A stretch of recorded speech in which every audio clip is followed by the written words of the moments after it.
En la electrólisis, a partir de la energía eléctrica, se producen cambios químicos. En una celda electrolítica, la energía eléctrica que procede de una fuente externa provoca que se produzca una reacción química que es no espontánea. Este fenómeno se conoce como electrólisis. La electrólisis es el proceso de impulsar una reacción química no espontánea mediante corriente eléctrica. A diferencia de la pila, los electrodos comparten el mismo compartimento. En general, hay un único electrolito a descomponerse y las concentraciones y presiones están alejadas de las condiciones estándar. En la electrólisis, la reacción de reducción siempre tiene lugar en el cátodo, mientras que la reacción de oxidación siempre tiene lugar en el ánodo. Por convención, el ánodo corresponde al polo positivo, mientras que el cátodo corresponde al polo negativo. Nótese que las polaridades son opuestas a las pilas. En la imagen se muestra la descomposición del cloruro de magnesio, donde el cloruro se oxida en el ánodo, polo positivo, donde se observa la liberación del cloro, mientras que el cátodo, polo negativo, se reduce el magnesio 2+ para dar magnesio metálico. El potencial suministrado a una celda electrolítica debe ser como mínimo igual al de la reacción de pila que debe invertirse. Recordemos, por ejemplo, la pila de Daniel donde la FEM en condiciones estándar era 1,10 voltios. Si conectara una fuente exterior de mayor FEM, la corriente circularía en sentido opuesto a lo que ocurriría espontáneamente en la pila. El sobrepotencial o sobrevoltaje es la diferencia entre el potencial de los electrodos y el voltaje real para que ocurra la electrólisis. Depende de la naturaleza del metal utilizado como electrodo y del estado de la superficie del electrodo, la cinética del proceso electroquímico ligados a las velocidades de reacción y temperatura. La primera ley de Faraday enuncia que la cantidad de sustancia oxidada o reducida durante la electrólisis es directamente proporcional a la cantidad de corriente eléctrica continua que pasa a través de la celda electrolítica. En la ecuación, m es la masa expresada en gramos, E es el equivalente electroquímico expresado en gramos coulombios, el equivalente electroquímico es la masa depositada, disuelta o liberada por unidad de cantidad de corriente y se calcula como la relación entre el equivalente químico gramo, E, y el Faraday. Recordar que un Faraday es la cantidad de carga equivalente a un mol de electrones.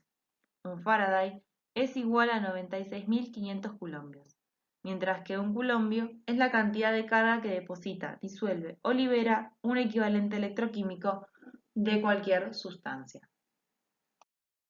La segunda ley de Faraday enuncia que la misma cantidad de corriente que circula a través de varias celdas electroquímicas conectadas en serie deposita, disuelve o libera sobre los electrodos masas de sustancias que son directamente proporcionales a sus respectivos equivalentes químicos.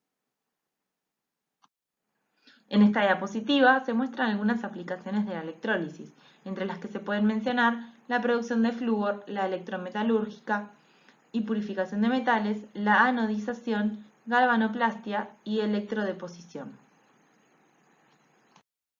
La electrólisis de agua acidulada con ácido sulfúrico permite la obtención de hidrógeno en el cátodo y de oxígeno en el ánodo. El volumen de hidrógeno liberado en el cátodo será el doble del volumen de oxígeno liberado en la oxidación anódica.